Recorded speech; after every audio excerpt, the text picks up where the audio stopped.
Everyone, this is our last speaker for session D, which is the Iowa State research session. Our last speaker is going to be Dr. Chad Hart. He is a professor and extension economist in the economics department at Iowa State University. Chad Hart was born and raised in Southwest Missouri. His connection to pork began at the small meat locker operated by his parents. Chad received a PhD in economics and statistics in 1999 from Iowa State University. He has been employed by ISU ever since, joining the faculty in 2008. His main research areas are in agricultural marketing and risk management, and today he's going to talk to us about pork economics. All right, thank you. How y'all doing today? Are you sure? It's going to be for just posterity. Posterity. That means I have to be calm now. Otherwise, I'm going to blow posterity out the window. All right. So we're going to talk about the pork market as we're looking out there right now. And I'll describe it this way. I think when I'm looking at the pork market, it is in a unique situation compared to the rest of agriculture. I'll lay it out this way. When I'm looking at the corn or soybean or even the beef and chicken markets right now, I would argue domestic demand is really solid. International demand is where we're weak right now. When I look at pork, it's the flip as we're looking at the industry right now. And because of that, that sort of turns around, if you will, the economics I'm seeing within the pork industry.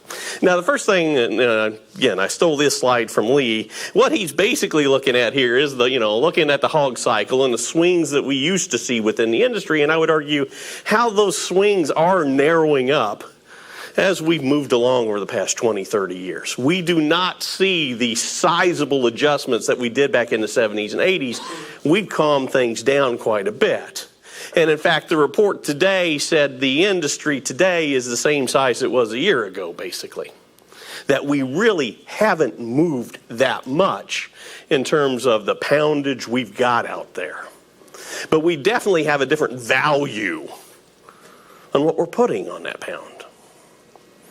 And when we're looking at the investments that people are making today, those won't show up in this market for at least the next year, year and a half. So a lot of decisions that, are impacting the meat supply we have today, those were made 18 months ago. And there was definitely a different pricing forecast as we looked out 18 months ago. Because we have seen some shifts in how, and especially in this case, I'm going to argue, U.S. consumers are approaching the meat counter right now. And one of the questions I heard before I walked up here, and Stephen was trying to figure out how to delicately answer the question about lab-based meats. I'll be more blunt with it. The idea is I don't see that having a great big impact at all for quite some time, mainly because when you talk to folks about what they purchase when they go to the grocery store, there are two big things that influence their choice. What do you think's number one? Price. Wrong. When you buy food, what do you want it to be? Flavorful. Taste is number one. Price is number two. How long is it going to take for plant-based proteins or these lab-based proteins to catch up to us in those two categories? I'm going to argue quite some time. And even when they do, you're not going to move necessarily a lot of folks. Those that want to eat real meat are going to continue to eat real meat. How many of you have tried alternative meat? Good. A few hands. For those of you that haven't, do it. And you just heard the response here. I think what you're going to find is no, it's not up to snuff.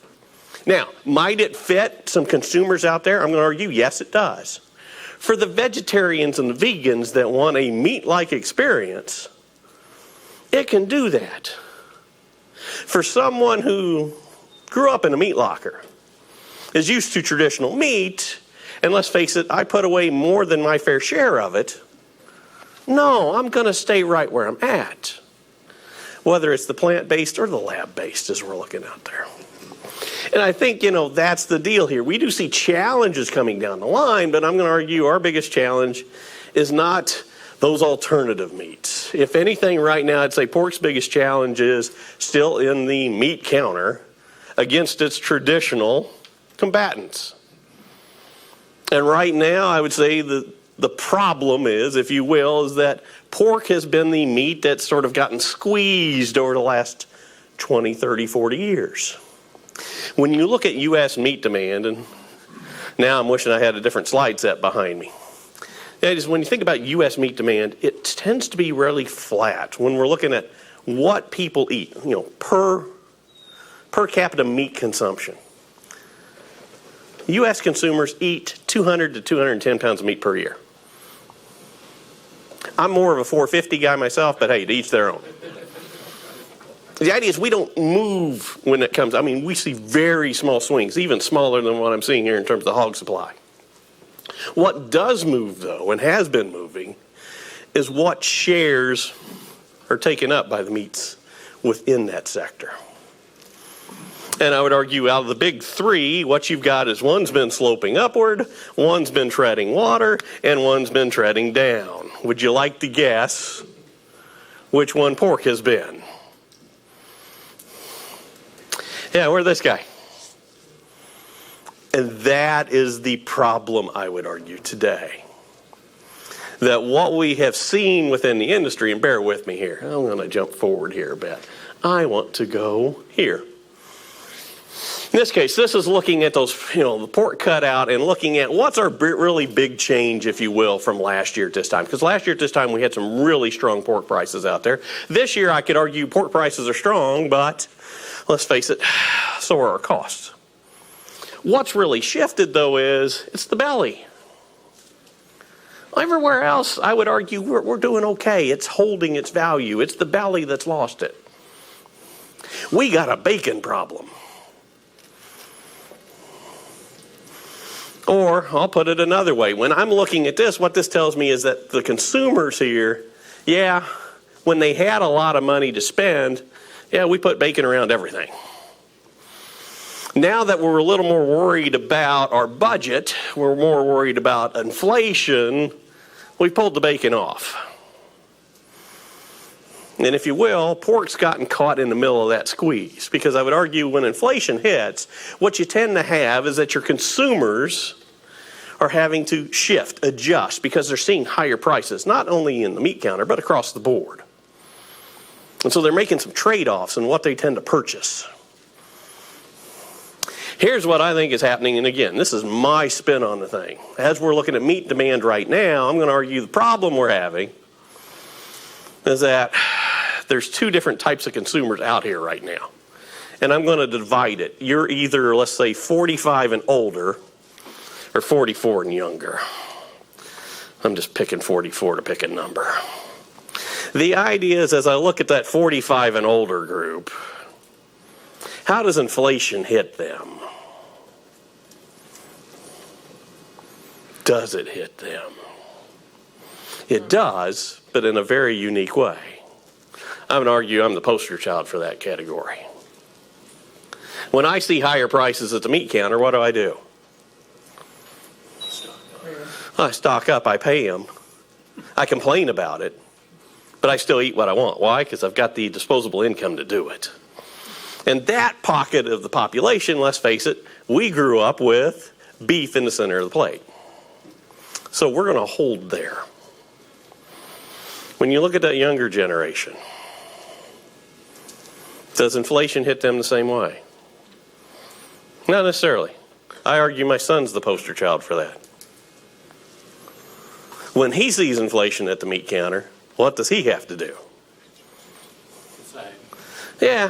Make a choice. Usually his first choice is what? Go to Dad's for dinner. Yeah, call Dad. Dad says, son, you're on your own. So then what's he do? Well, call Mom. She gets the same answer. So then what's he have to do? He has to make a change. Here's the issue, though. Traditionally, I would say when people would step down, we used to think of going from beef to pork to poultry. What does the younger generation now do? They go straight to chicken. What that means is as we face inflation, we've seen them jump, and pork, again, got caught and squeezed. They jumped over us. And the challenge is now is how do you rebuild that? Or, to put it another way, how do we twist this around where we can move more of the products that we are a little bit long in right now and get them out in the international market, because we're not having that same problem there. In fact, when I look at export pace tells me that traditional trading down is happening right now, and it's happening in pork's favor. It's just not here in the U.S. Now, when we're looking at supplies, take you back here again. Supplies are, like I say, as they were a year ago. This was the Hogs and Pigs report for March. And I'll key off this column right here, which basically says everything's right around 100%, which means the industry in 2022 is basically the same industry I see here in 2023. With the one exception of, okay, farrow wings, a little bit lighter. What did today's report say? Well, I didn't have time to make them pretty, but what they basically said was the industry's basically the same size today as it was 12 months ago. And when I look at the farrowing data, for the most part, the idea is I see that same thing, that this is an industry that is starting to pull back because of the problems we're seeing domestically. That we really didn't grow, but we are getting ready to shrink a little bit. And when I look at what we've been moving through the packing plants, the idea is, yeah, we're up a little bit year over year, but not by much. We definitely have the capacity to handle the industry the size it is now. And even when we do get into the fourth quarter, we typically haven't run into the problems of the recent past, where when you used to hit this green line up here, it used to cause all sorts of headaches for the pork industry. No longer anymore. The industry doesn't see the substantial swings that it did in the past. But what it does mean, we don't swing as much, but when we tend to find a low spot, we tend to sit there for a while. And it takes us a while to dig out of that low spot. And that's what the industry seems to be doing today. Now, like I say, when I'm looking at these farrowings, these are the lowest since 2014, 2015, so about the lowest in about a decade. This industry is getting ready to shrink up just a wee bit. At the same time, too, I've also noticed that, when I'm looking at the cost to produce our animals, they were sky high a year ago. They have come dramatically down. Looking at early wean pigs here, the green line here was what we had for 2022, and we were talking, $90 a head just 15 months ago. Now we're talking $10, $11 a head. Much easier to make the economics work. When I'm looking at the feeder pigs, similar sort of thing there. We have seen those costs back off. This is opening up some possibilities that, hey, even though we have seen prices fall over the past year, costs are falling along with that, which should help the industry stabilize.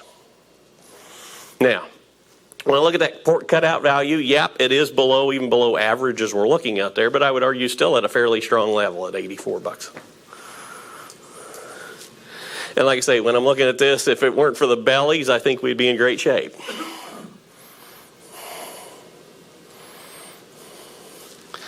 What I also see is when I look at cold storage, the idea is, again, the only thing sitting out there, and I checked this, so Lee only gave me through April. I know May is out there now, but it shows basically the same thing. When we're looking here, if it weren't for the bellies and the hams, we would actually have a little less pork available out there right now. But right now, that overhang from the belly is the problem domestically. Well, look at break even. Like I say, we see some softening there. We got up to record levels of cost, which again makes sense to me because the pork industry is like every other agricultural industry. When we had a run up in prices, we had a run up in revenue. And when farmers get a lot of revenue, what do they do with it? Spend it. Why do they spend it? Taxes. There's only one thing that scares a farmer more than death. That's taxes.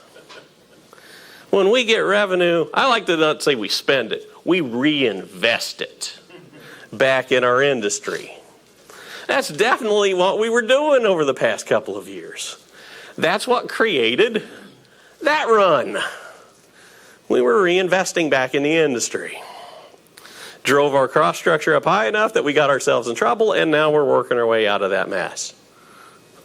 But the idea is that, we're softening that up right now, and one of the big things I get to tell folks is you're getting that softness not only as we look at the feeder animals, but I'm starting to see that in the feed equation as well.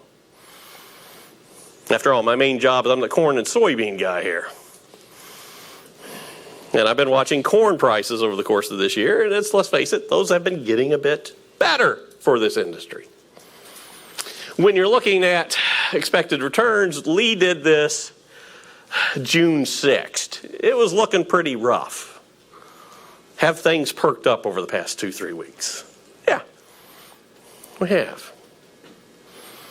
Things are looking a bit better out there, and I think there's some changes going on here that are driving some of this. One of the biggest ones I'm going to argue is on the feed side. Now, in this case, don't get too in love with these numbers because they change tomorrow, just like hog and pigs change today. But what I want you to get caught up in here is I want you to look at these two prices down here. This is what USDA is saying as they look out right now. When we think about that feed ration, what they're basically saying is there's a potential for a sizable cut out here if we get the crop that USDA is banking on. Now, I see some heads shaking there. Yeah, if we get this crop. Why are we worried about this crop? Because there's this thing out there. And when you're looking here, this is today's. Again, I try to be as fresh as possible when I get up in front of a group. Yeah, we are seeing sizable color here, especially as I'm looking at the entirety of the Corn Belt. Here's a fun question for you. Let's see how many want to answer this one.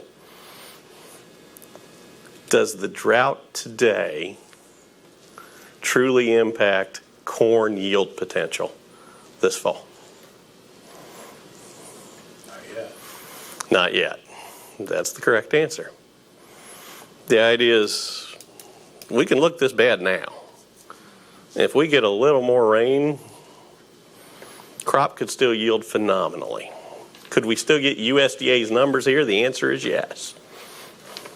Give me a map like this 2 weeks from now, I have a vastly different story. Therein lies some of the, if you will, while the pork market, I would argue, has been a little more stable, the corn market is definitely not right now. Because Chicago is trying to figure out, in this case, how bad is this map going to get? Or to put it another way, basically every time it rains in Chicago, markets are down 20 cents. Every time it doesn't rain in Chicago, they're up 30. Because they can't figure out whether we're going to get this big yield or not. I'm going to tell you, we probably don't need that big a yield to drive these prices at least lower. They may not be this low, but lower than what we've experienced over the past couple of years. Because as I mentioned, when I'm looking at other markets, corn in particular here, I would argue domestic demand is solid. It's the export demand that's in trouble. Now, in this case, USDA is saying exports will go up. I'm here to tell you, based upon the data I'm seeing week to week, no, it won't. In fact, right now, the corn market is down about 35% year over year in terms of our export sales. Pathetic. And the problem was, even as corn prices were dropping over the past 6 months, we never saw additional export sales. That tells you that that market's in trouble internationally. On the other hand, when I go to start looking at the pork industry, I'm going to argue dollar hadn't been really a problem. In fact, if anything, we've been getting a little better, whether we're looking at our customers or our competition. What we've actually seen in our export markets has been a nice little rally here. Pork took its international beating last year. Now we're watching our sales slowly work their way back up. And in this case, that blue line you see right there, that's record exports. We're not that far off them. These lower prices in the pork industry have incentivized additional sales in the international market. That didn't happen with corn. I haven't seen it with beans. Beef continues to decline because the prices continue to go higher. Pork's the one shining star, if you will, when it comes to international demand. And right now, that's helping hold the market up, waiting for domestic demand to catch up. Now, when I look at, I don't want to skip over this, the idea is as I'm looking at feed costs going forward, the market is signaling that we may be going down for a little while here. The idea of that $6 and $7 corn, what it did was it created a great incentive for a lot of farmers across the U.S. to plant more corn, which means they're creating more feed. And it's at a time when your industry is getting ready to maybe shrink a little bit. What does that do to those feed costs? Brings them down. Helps make things more manageable. So, as we're looking out there, the other thing I'll point out is almost everywhere I look, we're seeing those export sales. It's not just one country. I could argue 2 years ago, so if I take you back to 2021, who was the country that drove us there? It's these guys. Now, they're still the biggest up bar I've got this year, but when you look, everybody else is up a little bit as well with them. In fact, my favorite one here is this guy. One of the things that I'm going to tell you to watch here is that as this market is starting to fade back to where it usually was traditionally, because when you used to think about China, they were never our top market. They were normally 3, 4, 5, 6. They only got up in this range when? ASF, and then with phase 1. Well, now they're moving back to where they should be. Who's building up? I'm going to argue it's places like Colombia. It's the places where we've got the free trade agreements that are still getting wrapped up and fully enrolled. And those are the places where we're seeing the biggest gains when it comes to pork sales. In fact, you'll notice here, the biggest bar I've actually got is this other bar. Those are all our small markets put together. What that tells you is there's a lot of growth out of our traditional base when it comes to international sales right now. U.S. pork is very competitively priced right now. And it is finding a home. Our only struggle is right here domestically. And when I'm looking at meat production, I'm going to argue that should improve as well, because I think I mentioned those two consumers and how they're sort of split up. So one's staying in beef, the other's going down to chicken. Here's going to be the problem. When you look at beef, we're going to continue to shrink. Because the drought forced the cattle industry to liquidate a lot of animals, and you can't build those herds back up in a day. Which means beef prices are going to continue to go high, opening up more opportunity for pork to gain some additional sales there. But it's going to take some time. On the other hand, as I'm looking at the birds, they just continue to grow on along. And let's face it, find me a restaurant that doesn't have chicken nuggets or chicken strips on the menu anymore. They're going to be, and have been for quite some time, the dominant meat when it comes to U.S. consumption. Now, looking at sort of where we're going to go, I'm going to tell you slaughter-wise, we're staying about steady. When I'm looking at poundage, staying about steady. Again, this industry's not moving that much. We're just going to wait, and I think this is what I'm seeing here is I'm going to argue we're basically waiting for domestic demand to work itself out. You don't see a lot of shifting there. When Lee was looking at a price forecast, he pointed out that last year had the second highest price we've ever had. The only one higher was 2014. As he's looking forward, he was in the $70 to $80 range, looking as that average for this year. But since he made this projection, and this was again June 6th, here's what the market's done.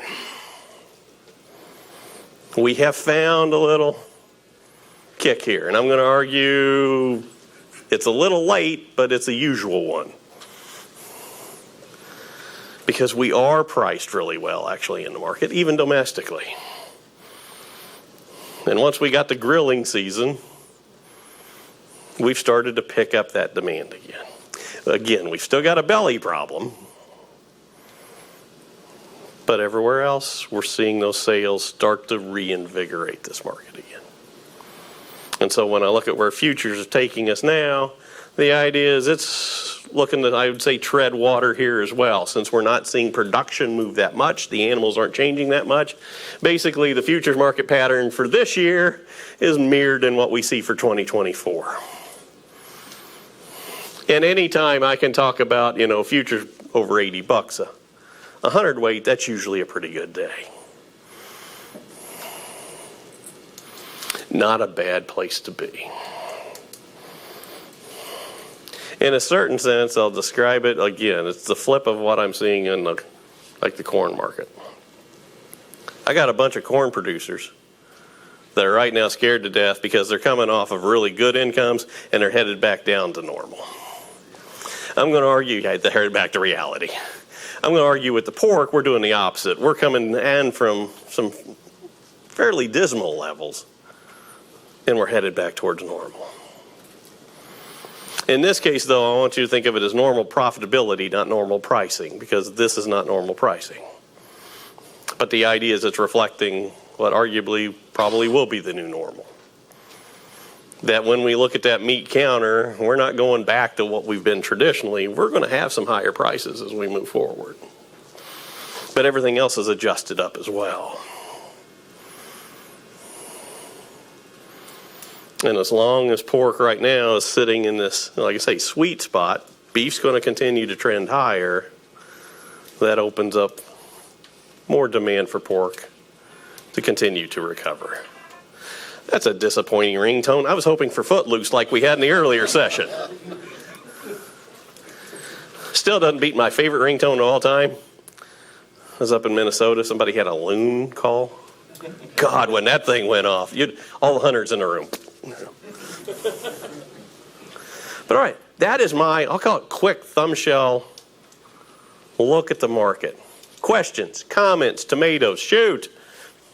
For the belly advantage, did you give any information on how much of this household versus food service? Well, there was a big shift in that over the past couple of years. Yeah. And I think, in this case, what you're seeing here is I'm going to argue, I think back to last year at this time, and I remember seeing a lot of fast food restaurants that were looking for different ways to throw bacon on everything.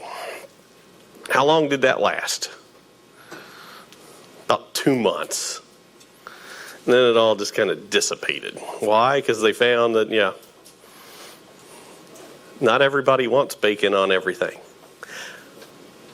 This is probably blasphemy for me to say this in the room, but, well, no, I'll put it this way. I'm a great lover of bacon, but I figured out also bacon has certain places that it should not go. I've had bacon ice cream. It's excellent. It is good. I've had bacon vodka. I didn't care for it. But I think in this case, what we had an industry that thought bacon that's the high value, that's where we're going to ram things up. And that's why, in this case, we were seeing those values because we had a lot of restaurants back here a year ago that were sort of featuring that bacon to move it along. But the problem was that didn't really take.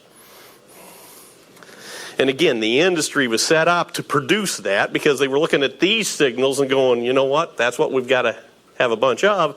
And now when I look here, we got a bunch of it, but we're not moving it. And I'm going to argue we're going to have to discount it a bit to move out the glut. Because my thing is, in my opinion, is that when you talk about the eating experience, bacon kind of levels the field. It does help, yeah. It's not. But I would say it's one of those deals of bacon is almost, it's not its own meat, it's a condiment. You're adding it to something to make that something taste better. And even in that, it's a high value condiment. Which means that when people start to cut back, that's one of the first things that they let go. So when they're pulling up the Culvers and they're ordering the Culver's Deluxe, they can add bacon to it, but how many of them do now? And I'm going to bet that number has slid. I had one back there, and then I'll come here. Yeah, I'll ask the same question that I asked this morning, just to a different guy. Okay, because I didn't hear what happened this morning, so you had to tell me. Good. If we're looking for feed ingredients, grains to increase our projected margin, what's your time frame on meal falling apart because of the additional use and crushing of those types? Okay, so well, the question is about soybean meal and when does you say fall apart? I won't say fall apart, but I'll describe it this way. You're probably about 2 years away. And even then, I'm going to argue it's going to be price sensitive. The reason we're building all these soybean crushing facilities is basically we're chasing after another segment of the biofuel movement. Everything right now is ripped up and decided on trying to chase after renewable diesel. Because what we figured out, sort of through COVID and post-COVID, is that the gasoline ethanol part of the biofuel market is probably, let's call it, incredibly mature and getting ready to do the things that mature industries do or mature people do, slowly decline over time. So we're looking for what's the next place of growth. Diesel was one of those markets that continued to grow through COVID. I used to joke how I figured this out because I learned it from a Christmas card photos. Christmas card photos tell you an awful lot about what's happening in society. For example, when you see that young couple, and they've been sending out Christmas cards for a couple of years, and then they suddenly add the puppy, you know something's coming the next year. And the older folks in the room are laughing about because they know, yeah, that means the kid's coming next year. Perfect signal. What was the signal I was picking up these last couple of years? Well, I kept seeing this new person in the family photo. Who was it? It was the Amazon delivery driver. Because let's face it, through and after COVID, they became like family to us. And what that was a signal of is also this, that instead of us, when we were shopping, hopping in our cars, driving down to the grocery store or whatever store you're going to, grabbing what you needed and hauling it home using gasoline or ethanol, no, now we get on our phones or get on our tablets or whatever, we order it and we have it brought to the house. And more than likely, it's going to use diesel fuel to do that. So it's the diesel market that we're chasing after with this renewable diesel. Here's the problem. When you're looking at renewable diesel, I have to make it where it is competitive with diesel. And there's a reason why you didn't hear about renewable diesel 4 years ago. Why? Cost. How much does it cost to convert soybean oil into diesel? Well, I'm here to tell you right now what it usually costs is I need oil, crude oil in this case, to be above $80 a barrel. Above $80 a barrel, renewable diesel can be competitive. All right, I'm staring at a bunch of pork folks. What was the crude oil futures price today? I'd guess 74. You'd guess 74, and you'd be about $5 too high. We're below 70 right now. So the idea is we're building this crushing capacity, but right now it's also not competitively priced. But it's the credits that makes the difference. The credits get me to the $80 a barrel. They don't get me below that. So the credits matter up to a point, but no, we're below that level even. Therein lies the challenge. Until the combination of pricing and credits is large enough to make renewable diesel competitive, you won't see the crushing capacity that's being built necessarily come online. And until that crushing capacity comes online, we won't get the increased supplies of meal to help drive those prices down. That's why I'm sitting here saying 2 years. Why 2 years? I'm going to argue what we're seeing in the market right now is you've got amongst the oil producing countries around the world, they're staring at concerns about a global economy, that people have been pulling back on consumption. And so they've been producing enough to help drive those prices down. I'm going to argue they're going to continue to do that for the next year or so. But if we do get a turnaround, which I do expect we will economically within 2 years, then we'll get back to it. But until then, it's going to take some time. Yeah, those credits are attractive, but they aren't that attractive. Yes, sir. For your information, the first guy said 6 months. 6 months. and let me guess here. First guy was Kearns. Yep. Remember, hang on. I'll describe the difference this way as well. Remember, that Joe's a trader. And in order to get people to trade with him, he has to be optimistic and aggressively optimistic. I'm an extension economist, which means I'm aggressively pessimistic. Because I don't have anything to sell you, and therefore my job is to, if I tell you things are bad and they're better, you're going to be happy. If I tell you things are going to be great and they're terrible, you're mad as a hornet at me. Which one do you think I'm going to do? All right, I got to come back to this young man, and then I'll come to you, sir. Yep. So going back to the decreased sales of bacon domestically, do you think it's solely due to inflation and pricing, or do you think that it's Nope. possible that the continuing rise of the social media apps like TikTok and Instagram promoting healthy eating is also contributing to that change of 39%? I would agree with that. I think there is that. But I will also say it this way. It's not just the recent stuff. It's not just social media. When you think about the consumption patterns of younger generations today, they've been shaped by that debate on what is healthy food and healthy food choices for the past 20 years. And we've also changed, specifically in this case, I'm going to argue, how we feed especially our youngest folks. Whether it is towards the healthy line or the unhealthy line, my favorite thing to pick on is McDonald's, let's face it. Any kid's favorite meal is usually a Happy Meal. 30 years ago, that Happy Meal contained what? A cheeseburger. What's it hold today? It's been nuggets for quite some time. And the idea is when I'm looking at my kids, for example, they grew up in the era of nuggets. And now that they are in their 20s, those nuggets have just tried to become more sophisticated because now we call them strips. But the idea is for them, chicken is that's the meat that has dominated the center of the plate for 20-some years for the younger generation. They're comfortable with it. They know that in this case, chicken can be dolled up to taste like anything. After all, when you get nuggets, you're putting a sauce on it somewhere. And we got a bunch of sauces we can choose from.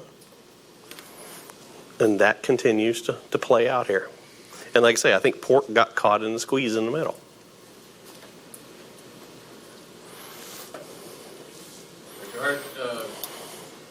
Steve Meyer said about the same thing you said about chicken being cheaper than pork. I've got a question for you first. Boneless, skinless chicken breast, what's the comparable meat in pork? The comparable meat. You're asking? Trick question. No, it's not a trick question, but I guess I'm going to sit here and go, it depends on also what you're going to do with that breast. Well, I'll answer it for you. It's the pork loin. It's the loin, yeah. It's skinless. It's boneless. It's $1.98 at Sam's every day on special for $1.48. Tell me where you can buy boneless, skinless chicken for anywhere between $1.48 and $1.98. Actually, all I have to do is call my brother. You can't. No, you can, but it's in certain parts of the country. You probably got to buy 10,000 pounds at that price. Eh, But I think we've got people, and I agree with you, 20 years of telling them that, hey, it's cheaper, it's more nutritious, which when you compare chicken breast to lean pork loin, but we've got a perception problem rather than a real problem. We got a perception problem, and I'll argue an education problem. And it's not just pork. I'm going to argue it's U.S. ag in general. The idea of what I think we're saying, seeing across the board here is the challenges for U.S. ag moving forward, especially in the food space, is that we're dealing with a customer who no longer knows how we produce what we produce or why we do the things we do. You also have a customer that is searching for not just the food product itself, but how that food product makes them feel. I like to describe it as first world problems as opposed to third world problems. 20, 30 years ago, U.S. consumers, I would argue, were still driven by the idea of making sure we get the calories we need on that plate. Nowadays, no, we know we can easily get the calories we want. So I'm looking for that, and in this case, purchasing something at the meat counter that makes me feel good about myself in a variety of ways. What I think that also means, though, is that we've got to reach out to that consumer.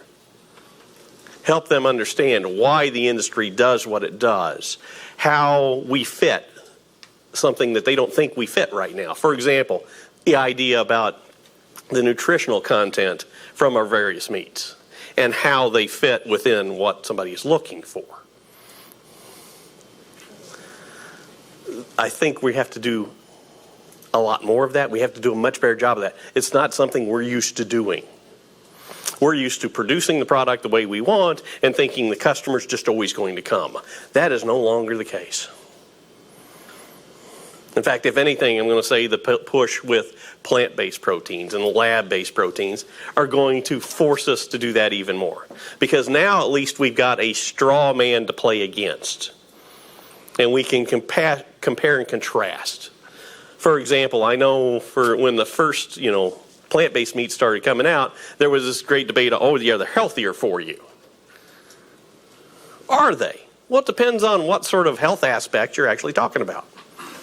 When you think about some of the preservatives and some of the additives they're bringing into these plant-based patties to make them, give them that mouthfeel, to give that meat-like experience,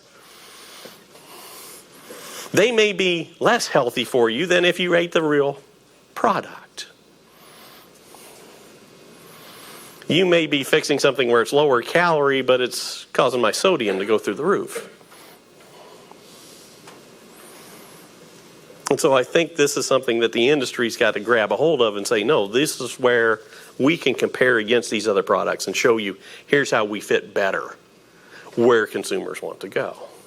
But we have to be more proactive about it and not just assume we'll create the meat and they will come.